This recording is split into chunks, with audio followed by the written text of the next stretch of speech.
It's still good. Good to go? All right. Well, hello everyone. I'm Adam Mendez, Director of Data Engineering at Resilience, here with John, as well as Brian Matt and Jira Koga on part of the Resilience team. And we're very happy to be here today to talk about this next generation data management platform we built, really the main piece that's centered around getting data to the cloud using a combination of AWS native services and then really Quilt as the front end to get that data into the hands of our end users.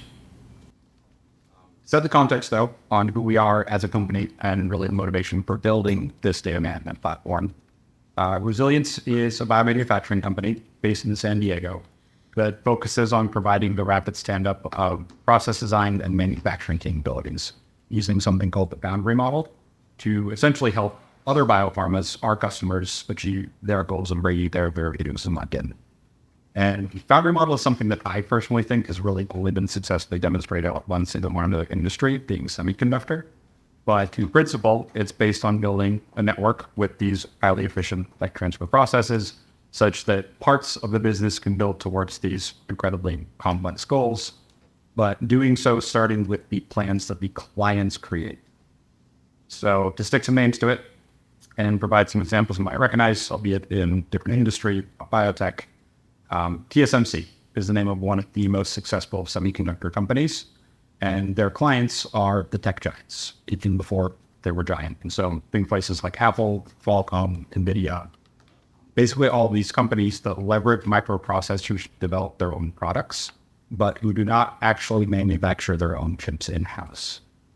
And instead, the way this model works is that the clients will come up with design specifications and requirements for the hardware that they want, and they will then partner with TSMC and hand over those designs so that TSMC can figure out how to build it on a pilot plant, how to scale it to manufacturing, and then how to actually produce it for those tech companies to then incorporate in the products that they bring. And very obvious question in that is why, right? Why would these enormously successful companies move a third party for all these steps? And it basically boils down to two pieces. One's faster R&D. Basically, without having to deal with the tech transfer yourself, it frees up incredible amounts of time and resourcing to just focus on the design.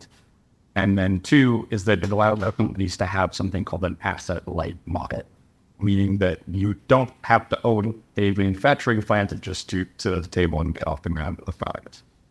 So what this really allows is for larger companies to focus instead on their differentiating tech, while also enabling a lot of the smaller to medium-sized companies that maybe have a great idea, but don't quite have the bankroll to get it off the ground. Back to Resilience, the principle is the same, because Resilience really is the first biomanufacturing foundry model company that focuses on producing products around 5 areas. The 5 franchises you see on the left do for biologics, vaccines, nucleic acid, gene therapy, cell therapy, so that our clients can focus on their differentiating IP. The nanoparticles of Moderna, plasma-derived therapies of your Takeda, whatever it may be, Resilience will essentially handle the analytical development, the QC testing, and then the actual manufacturing, leveraging their designs so that they can focus on their differentiating tech, but basically being able to do so without the enormous upfront investment in manufacturing services and sites. And making all that possible requires not only very, very talented research teams, but also these modern data capabilities to facilitate them internally. And that's basically what we're here to talk about, because Resilience has existed for a little under 3 years. And in that time, we've raised over $2 billion in funding, grown to 13 sites, 2,000 people, for 800 lab devices. And while those are all numbers that we're proud to be able to state, what they really introduce is a high degree of complexity in the digital landscape. And I will call your attention to that bottom number, those 300 lab devices, because that is 300 physical instruments sitting in a lab that are all together yielding feedback recent data that we need to analyze for projects. And data management is truthfully an area that virtually every biotech company has struggled with in the past. Fact of the matter is that manual data movement is still way of life at most biotechs, because in many cases, we see lab operators manually copying experiment data from the instrument computers to hard drives or file sharing tools. So they're physically walking up, plugging in a hard drive, and moving these really key research files that they now have a unique copy of before uploading to some file sharing tool. Could be Box, could be Teams. I'd see folks email copies of files around, or even just open up the file laptop and transcribe results. So it's this very broken chain of custody. And what it really creates is a lack of version control and auditability in these really critical client project data sets from even potentially proprietary findings. And on top of that, with this working model, there's basically no centralized way for teams to share data sets with each other. And we see that problem extend and very often past the lab teams to the point that it lingers in from hacks teams as well, since they really can't properly develop their pipelines around these disparate data sharing tools. We don't bring this up to cast a shadow on the mode of operating that a lot of companies work in. It's really just to highlight that this antiquated way of working is way of life for a lot of teams. And that's really just due to the lack of tooling that's been provided to enable teams to do their best work. So this is where we started. Our first challenge, or goal rather, as part of building this data management platform at Resilience was basically to solve the operational headaches of lab management to beat this convention. So with this, there were a number of key requirements we were opening ourselves to, because we knew that we needed to tailor a solution to fit the needs of both research scientists and our engineering teams.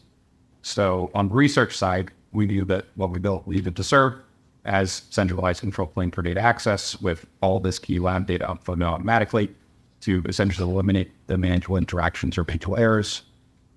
The solution needed to enable teams to be a click away from the data at all times while providing this version control and auditability for both the raw data sets and process results.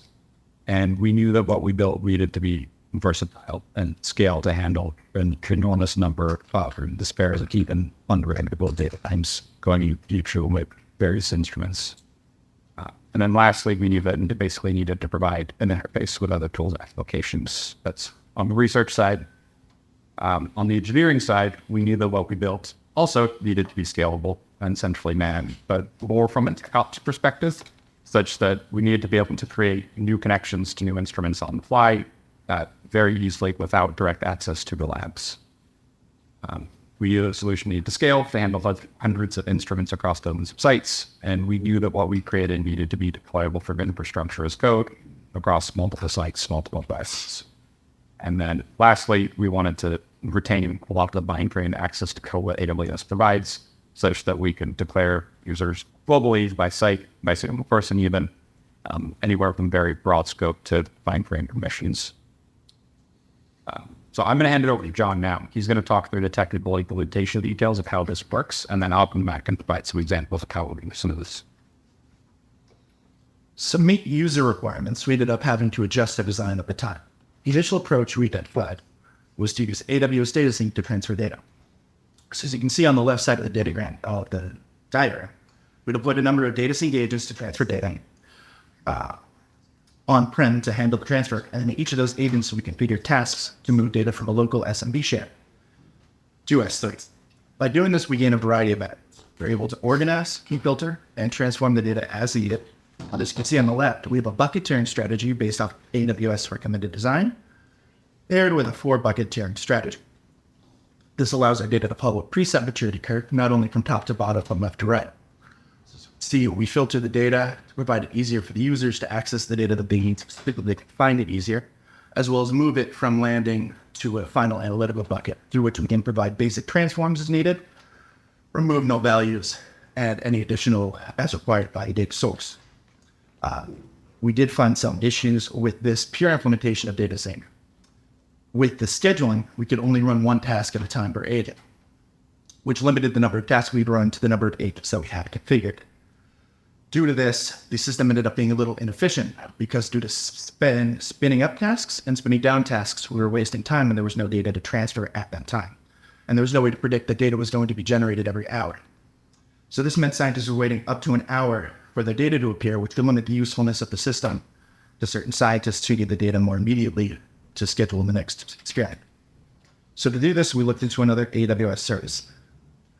we found AWS Greengrass, an AWS IoT service that allows us to blend on-prem facilities with the AWS cloud. So by doing this, it allows us to centrally manage our components, which are stored up in the cloud, and we can deploy them to the on-site agent. Through this, we can use a variety of components, either AWS managed or custom. AWS providing components can provide such services as MQTT topics, which allow us to transfer messages and trigger events remotely, as well as running on-prem Lambda functions and send back logs into CloudWatch. We can then package these components into a deployment and provide them to whichever agents we see fit as needed. So then, this is how we'll integrate into the final design. So we use AWS IoT components to transfer from a time-based data sync to an event-based data sync. We monitor the same SMB shares that data sync tasks use, and we confer with the on-cloud DynamoDB to determine when to transfer data. We can do this. We found this was able to improve the data transfer speeds tremendously. We cut down to about 5 to 30 minutes, depending on the rush on the agent itself. They are still running in FIFO order. But we found the scientists didn't have to wait an hour for the task, and this improved the usability of the system immensely. I hope as it died.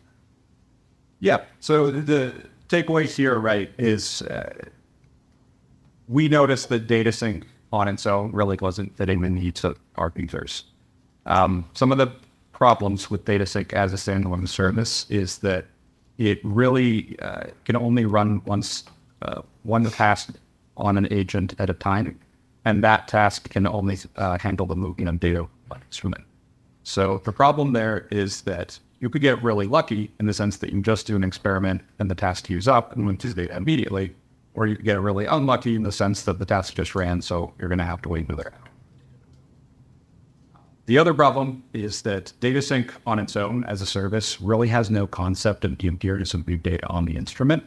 So what you'll see is that sometimes a task spins up, sees I have new data to move, spins back down. That really only wastes about 5 minutes per instrument, but when you're dealing with dozens and dozens of instruments, you're basically creating this bad light backlog pipe of data that's waiting to move. So that's where IoT comes into play. It's really the difference between version 1 and version 2 of the diagram. It's still data sync. It's still agents with tasks per instrument, but it's basically the indication of the task that's changing, such that we're moving away from that arbitrary cron period to make it so that the Greengrass agent, which is sweeping the same shares, is responsible for recognizing I have new data, I'm going to go publish the topic, marry the task. And really that's just done by doing a timestamp comparison. That Greengrass agent, which is running an edge lambda, sweeps the share, looks to see the timestamp on files, and compares that to the global Dynamo lookup table. If the value in Dynamo is newer, it basically knows I'm good, no new data has appeared, nothing to move, nothing happens. But if the timestamp on the instrument is newer, you know new data is there, and that's basically what publishes the message to fire the indication of the task. So this basically allowed us to check the box on the final set of requirements that we needed to make our scientists happy, in the sense that we were able to get the average time for data landing in S3 down from about an hour to just 5 minutes from the time that it was generated on site. To stick some numbers to it, what this really means is that we've been able to, in the span of just a little over a month and a half, create this global system for data ingestion and get over 200 instruments across 8 sites, all channeling their data into AWS. Again, such that data latency in S3 just applied math and data rate of that means. And to harp on the infrastructure as code piece one more time, because we're using reusable code snippets, CDK, to create these connections to the new devices, onboarding new instruments for R2 is going cool. The point that our record is actually 77 instruments a day. That was our Philadelphia site where we migrated the entire site in the span of just 1 pixel. So this solves a number of problems. It's really the first set of hurdles that I moved on the intro slide, in that we were basically able to eliminate the manual transcription and errors. We could provide that centralized means of data backup. We could get data into the hands of scientists faster to speed up learning cycles. And it really enabled us to begin turning the corner on some of what advanced automation.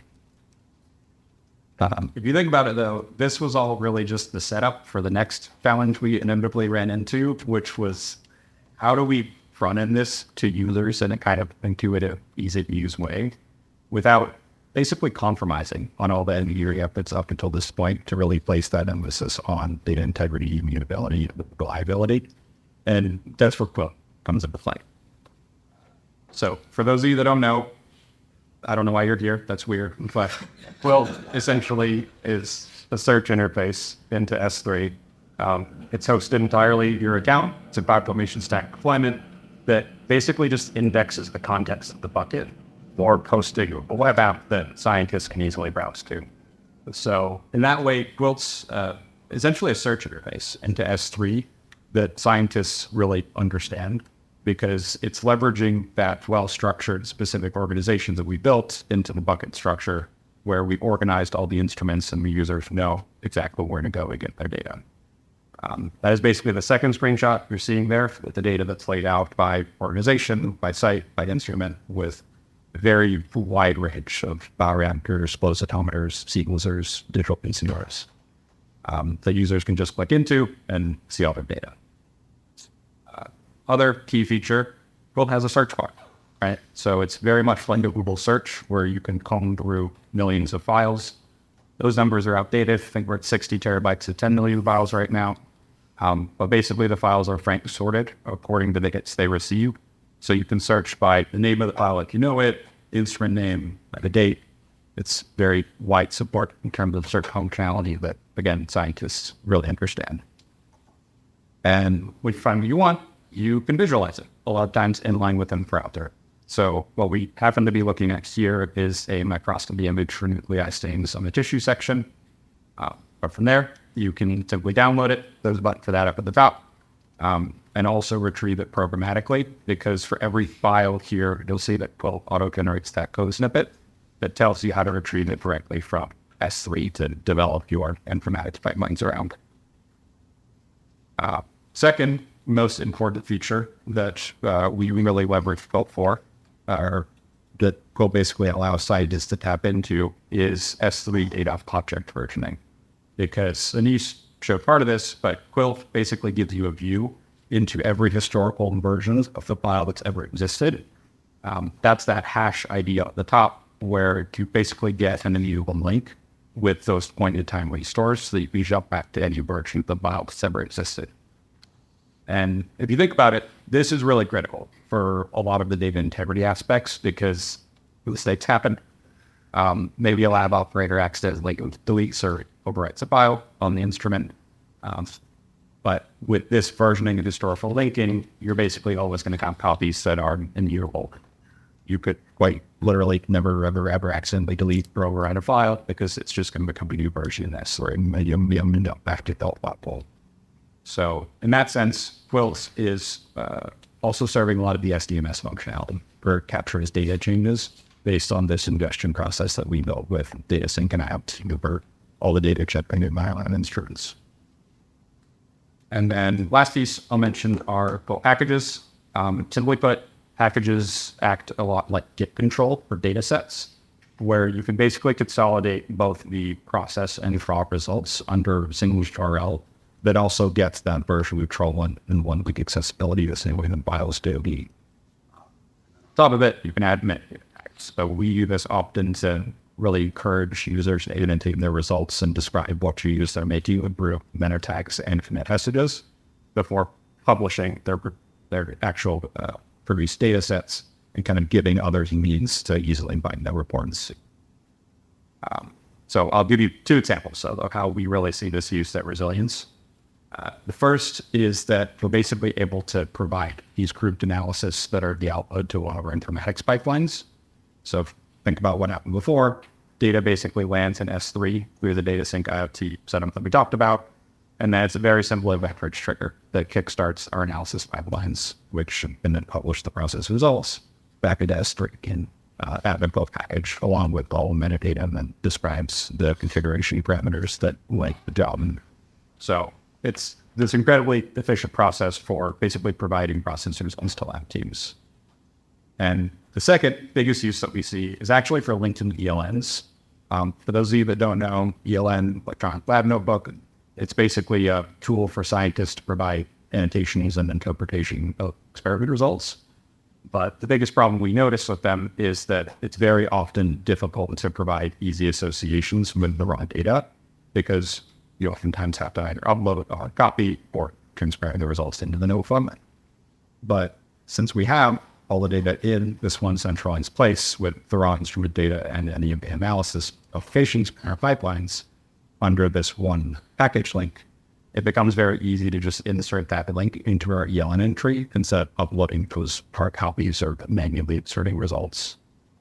And behind the scene, that link can point to dozens and dozens or terabytes of files sitting in S3, but it's really this very compact link that provides you all the auditability we need for purpose of IND biology regulatory reports.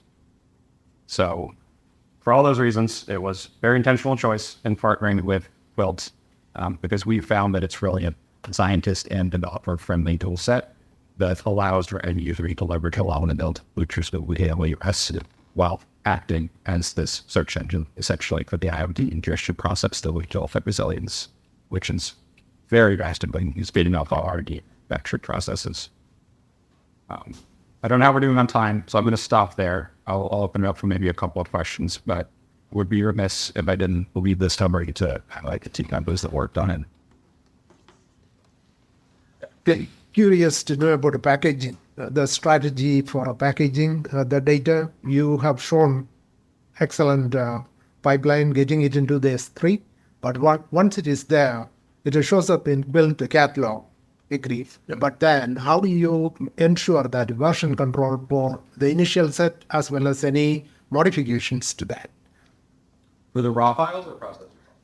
As I said, or as well as process, how do you, is there any automated packaging or are you dependent on people to do the packaging? Yep, it depends on the use case. So definitely we block off any rights to the raw data locations aside from the agents themselves. Yeah. So you do that easily. Your resource policies make it so that only the data agent itself be put options at a predefined location. Yeah. And then, you have control over that. For the process results, we try to give users a little bit more flexibility. We don't try to indicate much what they can write in. So we give them pretty broad permissions to publish their own packages under these predefined prefixes so that it's not files scattered everywhere in S3. But for the more, they call it standardized pipelines, we do, again, lock those down so that probably the informatics pipelines can publish to predefined locations. It's all resource policy and bucket policy, basically, either lock down. So there is no predefined set of metadata associated with the packages? It's all what people want to attach? It's what people want to attach. You can use, I'll maybe let Anish speak a little bit to this in the way of what you can accomplish with workflows for requiring certain metadata tags. Again, we do enforce that on some pipelines, but we want to make sure this is controllable and not Maker scientists. So I think in the automated packaging at Resilience right now is coming from the pipelines, right? That's correct. So it's built into the Airflow code that you're running in the pipeline or the door. And at the end of the pipeline, everything produced by that pipeline is wrapped in a full package, annotated with metadata from package where it came from. Yep. And that's published. Yep. Right on. Thank you.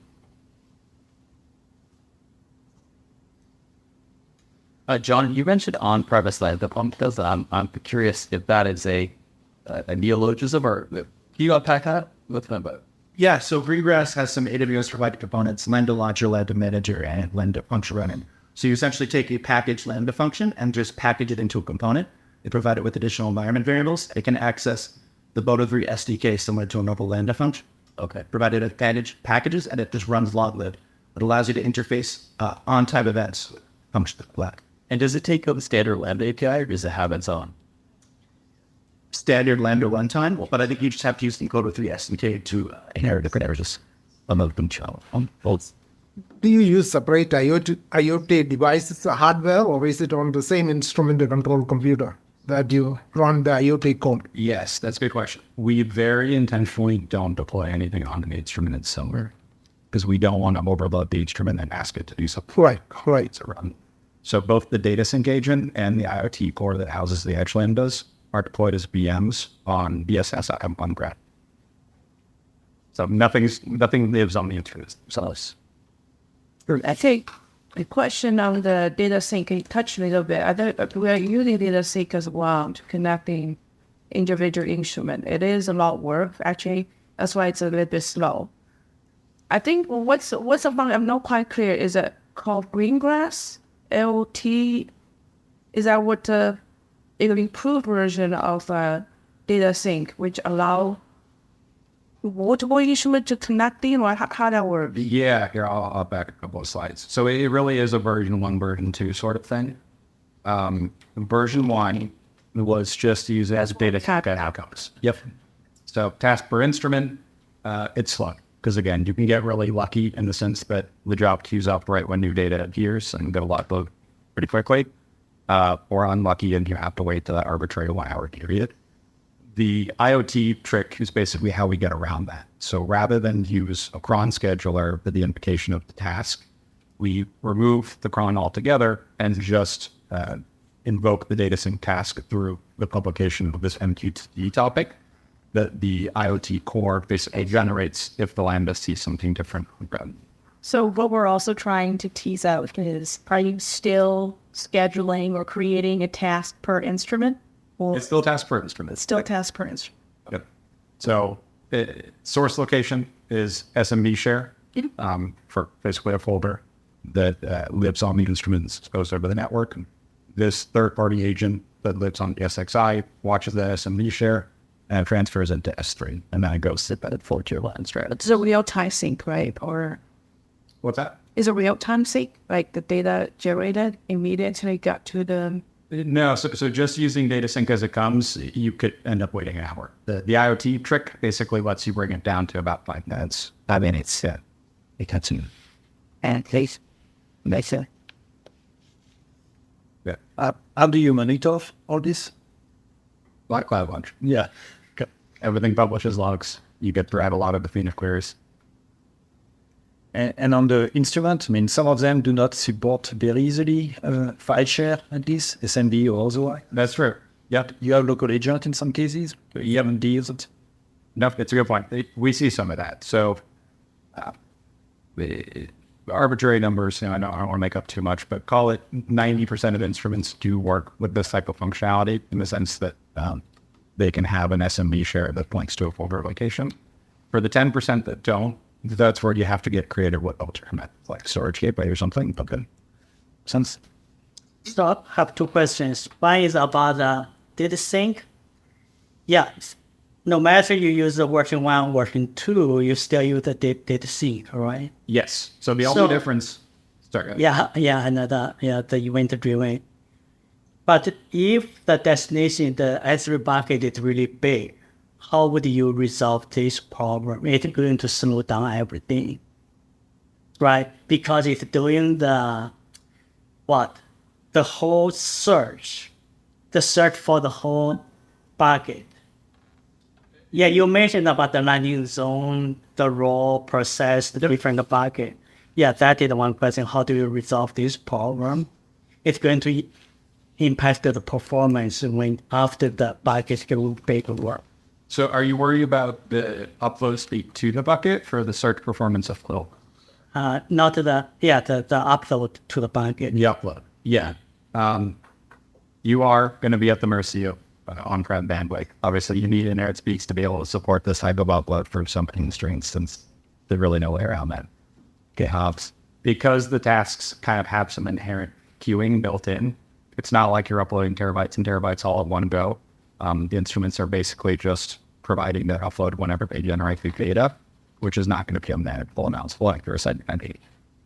And yeah, the second question is, what if you set up a storage gateway, and the storage gateway is the other end is still the bucket, and then let the instrument write, or you use the script on each instrument to copy to write to the storage gateway to run. Yep, for sure works. And like I said, we do that for a small subset of use cases where the instrument just doesn't support SMB functionality. The reason why we don't use that approach for everything is that it requires a lot more IAC to script sort of gateway creation through CDK. And also, you're inheriting a little bit of risk because if something happens to that gateway, the gateway goes down, the instrument's going to try to now write to a location that doesn't exist. So you're going to drop data out on it. Scientist over here. So that's what great reliability. You think it basically, if you lose the internet for a second, it do all the run instruments. Yes, it depends on, your instrument write to your local storage or you write it to the gateway direct. If you write it to the local, you can still, you have enough space, you can still let the script to copy. Right, one more step. And Just two quick comments to add to that area. So yes, on-prem store gateways are more tolerant of network loss. That's one. Your first question about load balancing write availability to S3. First, you can add prefixes. So whatever, there's like these different limits for S3, like 5,000 gets or 8,000 gets per second. Okay, and there's equivalent, I think, for write availability. My point is that those limits are per prefix. Okay, so the first thing you can do is you can distribute the load horizontally. If you use a different prefix in S3, that now kind of reduces your request per second limit. That's the first thing. And the second thing is you can scale your S3 buckets horizontally. So if you're really concerned about write availability and you're getting throttled by S3, you'll see that, by the way. You'll get the problem message. You can add more S3 buckets to scaling, right? So the S3 bucket is unit of scaling. Like it's not quite as fancy as database sharding, but the prefixes and the buckets themselves are how you distribute the bucket. So if you have I'm thinking of cryo-EM, you could actually run into we can't write fast enough. And there you need to be pretty careful, I think, to how you distribute that. So Anish and I have had a lot of debates about this. I don't know if there's a limit to the number of buckets you can onboard with Quill, but he hates when I say that my mantra is big bucket good. We throw a lot of our data into the same bucket, like you saw on the slide, and just get picky about the prefixing structure. Not because we don't want scientists to have any buttons about where they're going to get their data. So it's a good heuristic. So all 300 are in one bucket right now. Is that your all 300? There's a little bit of separation. So we do it by function, basically the boundaries where we have to separate data in the sense of what is my data, what is internal R&D, what is cloud data. Those become their own consumer. Other than that, we relate what we're pretty free for orders. Yeah, it's more about security than big bucket good. Yeah. You would. Have you observed any limit on data sync agent? How many tasks, maximum number of tasks? No, because the agent is only running tasks in FIFO order, you can configure as many tasks as you want on an agent. You're just going to backlog it. Have you gone to hundreds? Not on one agent. We have never seen an impact in performance by running upwards of 12 tasks per agent. So we'll just spin up more agents whenever we hit that to work well. That's the right. Did you say 12 tasks per agent? 12 tasks per agent seems to be the right measurement point for us. No, we have more than 30 on one range. Probably what? On the user side, let's say they do their experiment, the data lands in Quilt, they refresh the page, they can see it. What do? They go there, download it, through HTTP, and then open Jump or whatever the software they need to open the file, or? Yep. That's how it does. Okay. Yeah, we're focused on providing easy accessibility. Obviously, you still need a lot of vendor-specific software to deal with the files. So our take is if we can get it to the scientists faster, we've done a good job at help. Okay. So it goes to S3, and then they download it locally or wherever that software is, and then if it's something that we don't automate with an informatica pipeline doing that implementation, a lot of times folks will download it that way. But we've gotten rid of part. It's the same for us. I was curious if there was something better. Or something else we do when that acquisition software is also processing software. Yeah, exactly. We capture the raw data, but they're using that app to process and generate something new. Yeah. We create an export folder on that instrument or a share somewhere. So then they drop in the report or whatever the process date looks like, and that makes it to it.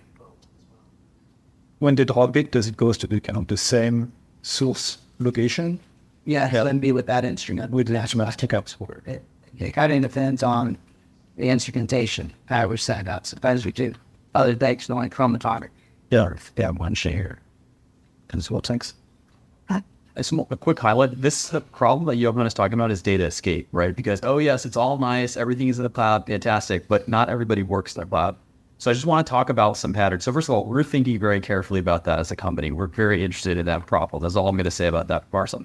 The kinds of things you could do today, if you start using AWS workspaces to do your analysis. So we have customers that'll build up an AMI, they'll build up a workspace image, and they'll have FlowJo, whatever application set they need in there. And they connect to Storage Gateway in there. So what that means is, it's a cloud-side storage gateway. What that means is you download into the workspace, you do your analysis, and it ends up back in S3 just by virtue of the scientists putting it on disk. Okay. And so the important thing here is that we have to make it so the scientists can't fail, because they really only care about their applications. They want to get their data and do their thing. It's only the rest of the team that actually cares about data management. So we have to help them close the loop. And I think workspaces and Storage Gateway are part of that, because scientists don't have to do anything. They do their download, they work in the workspace, and it magically ends up back in S3. They don't know anything about it. And that's the kind of the best way to prevent data escape, because what you lose your data integrity with data escape as a short of everything. Like, I don't know what happened on this guy's laptop. This guy left the company, and this person left the company. There's so many things that can go wrong. Yeah, Lisa, I totally agree with you on that. We solved this kind of problem, but it's kind of like the boss now, right? How do you get the data to the scientists? And usually they'll complain, why do I have to upload the data and then download it just to analyze it, right? Yep. So I think there has to be some more some creative solution that's just packaged, either, I know we've used workspaces too, but there's such a latency as well with them. And it's not always, the experience is never really, the best. Yeah. They're great depending on, the problem you're trying to solve. Yeah, They share the data and all of these issues end up, kind of lumped in. Yeah, I'd love to talk more about that. I think A, network gets better over time, like workspace gets better over time. And then B, like insert storage gateways wherever you can, because at the end of the day, they're going to collaborate. I mean, if you have Box, Dropbox, it's kind of a separate issue. But if they're at least willing to collaborate on a NAS, the least you could do is storage gateway that or sync that all to S3 so it's somewhere, right? Doing the archaeology on it later is a different matter. But we're also working on automated packaging too. So just by virtue of being on the file system, you get the version control. But there's more work to be done there.